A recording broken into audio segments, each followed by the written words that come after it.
मुल्क च आ वड़े ਉਹਦੇ 'ਚ ਸਾਨੂੰ ਵੇਖਣ ਦੀ ਲੋੜ नहीं भी उत्थे मुशर्रफ है कि होर कंजर है वो आ दिफा अपना इलाका बचाना जिवें इराक अफगानिस्तान वो जिहाद फिर हर मर्द औरत ते फर्ज हो जाता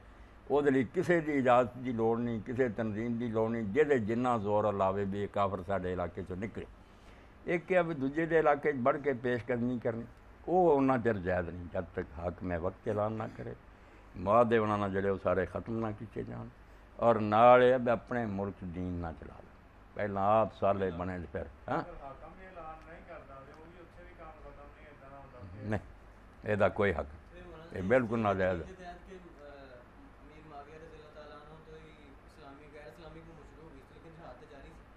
नहीं जिहाद तो जारी रहना ही होंदा वो रोकया नहीं जाता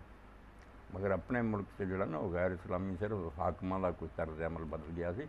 अदालत निज़ाम मुल्क का वो चल रहा ये हुक्मरान आप ही कोई नमाज छड्डण लग पिया कोई शराब अपनी ज़ाती जिंदगी कोई खराबियाँ हैं निज़ाम के मोलों के दौर तक भी जोड़ा सी काफ़ी हद तक शरी अदालत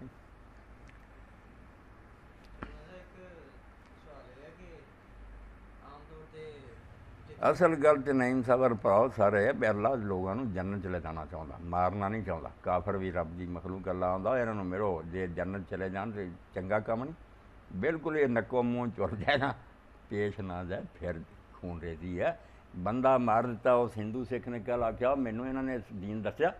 मैनू इस्लाम की दावत देंदे मैनू मुतमैन कर करी मैं भी जन्नत चला जाना तुहाडे कोल तो किताब कोई नहीं तुसीं अगर दुनिया की कौमां मुतालबा कर सन सिकर सानू कुरान ही जो तुहाडे कोल धरना कोई किहड़े हिंदू नूं तुसीं इस्लाम सिखाउणा ईसाई पादरियां नूं वेखो 1500 तो ज़्यादा जुबान बाइबल करती है जंगलां बियाबानां जिहड़ियां जुबानां बोलियां वो भी कीतियां सिखियां उन्हां दे मिशनरी फिरदे अपना काम तो करते हैं भावें झूठे साडा आपस लड़न तो सिवा कोई काम है कुरान नूं चप्पे चप्पे पहुँचाउण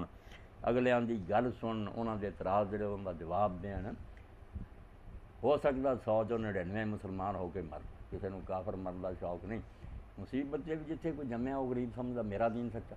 वो प्यो दादे ने वो दसिया वो इस गलत फहमी को दूर करना मुसलमानों का काम है कि वढ़न जाना काम है